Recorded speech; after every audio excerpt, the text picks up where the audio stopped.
Assalamualaikum warahmatullahi wabarakatuh. Perkenalkan, nama saya Santiani Putri dari kelas 2B Prodi PGSD Universitas 11 April Sumedang.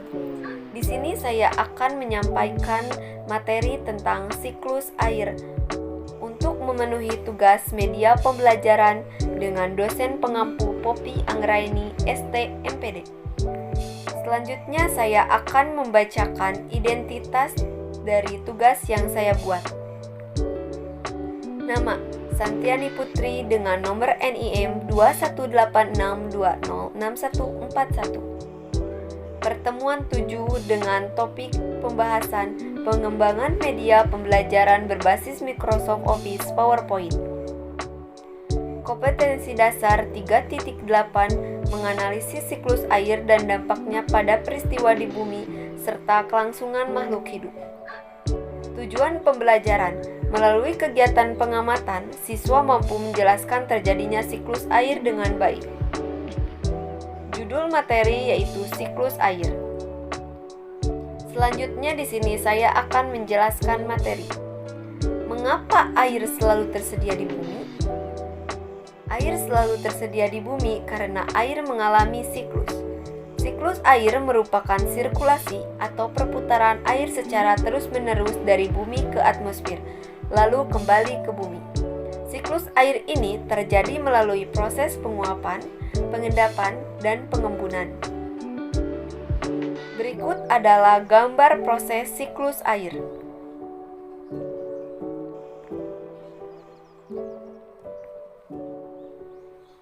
Selanjutnya di sini saya akan membacakan proses terjadinya siklus air. Yang pertama, evaporasi.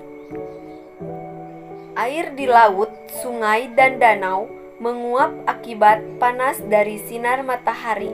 Dalam hal ini, air diubah menjadi uap air atau gas sehingga bisa naik ke atmosfer. Yang kedua, presipitasi. Uap air dari permukaan bumi naik dan berkumpul di udara. Lama-kelamaan udara tidak dapat lagi menampung uap air jenuh sehingga jatuh sebagai hujan, salju atau hujan es. Yang ketiga, kondensasi. Ketika suhu udara turun, uap air akan berubah menjadi titik-titik air. Titik-titik air ini membentuk awan. Titik-titik dari air di awan selanjutnya akan turun menjadi hujan. Air hujan akan turun di darat maupun di laut. Air hujan itu akan jatuh ke tanah atau perairan. Air hujan yang jatuh di tanah akan meresap menjadi air tanah. Selanjutnya air tanah akan keluar melalui sumur. Air tanah juga akan merembes ke danau atau sungai. Air hujan yang jatuh ke perairan, misalnya sungai atau danau, akan menambah jumlah air di tempat tersebut.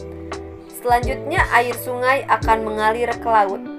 Namun, sebagian air di sungai dapat menguap membentuk awan bersama dengan uap air dan tumbuhan. Proses siklus air pun terulang lagi.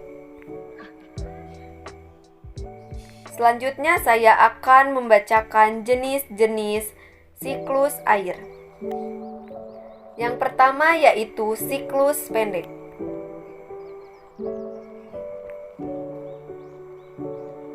Siklus air pendek diawali dari evaporasi air laut ke atmosfer, lalu diikuti dengan pembentukan awan yang kemudian menurunkan air sebagai hujan. Air tersebut akan mengalir kembali ke laut. Yang kedua yaitu siklus sedang.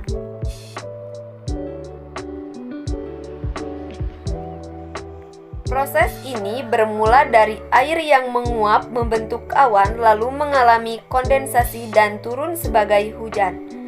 Pada siklus sedang, air hujan yang turun meresap ke dalam tanah dan sebagian lainnya diserap oleh tumbuhan. Air yang tidak terserap akan mengalir melewati sungai kembali kembali menuju laut. Yang ketiga yaitu siklus panjang.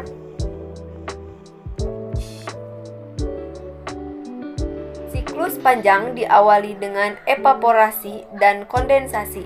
Air laut menjadi awan, lalu kemudian awan akan terbawa oleh angin ke tempat yang lebih tinggi di area daratan. Awan yang terbentuk akan kembali bergabung dengan uap air dari evaporasi danau dan sungai serta transpirasi tumbuhan. Selanjutnya di sini saya akan membacakan hal yang mempengaruhi siklus air. Yang pertama yaitu penebangan hutan. Banyaknya penebangan hutan dapat mengurangi jumlah tanaman yang merupakan salah satu penyerap air. Ini dapat berakibat pada tidak terserapnya air dengan baik dan mengakibatkan terjadinya banjir. Yang kedua yaitu pencemaran lingkungan. Pencemaran lingkungan yang terjadi di laut dapat menghambat proses penguapan air untuk membentuk awan, sehingga hujan semakin berkurang. Yang ketiga, polusi udara. Polusi yang terjadi akibat bahan bakar kendaraan dapat bercampur dengan uap air. Atmosfer menyebabkannya berubah menjadi asam. Hujan asam yang terjadi dapat merusak tumbuhan, hewan, serta manusia.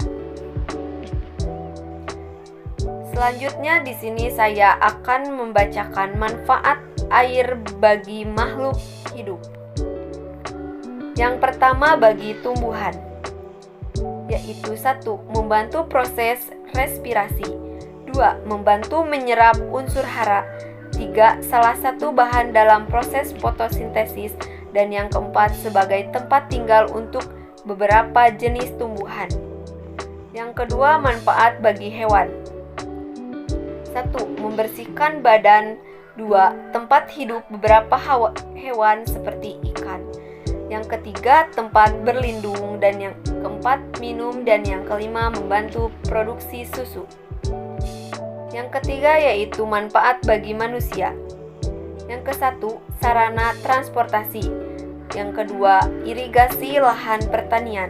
Ketiga, pembangkit listrik. Dan yang keempat, kebutuhan sehari-hari seperti mandi, mencuci, minum, memasak, dan lain-lain.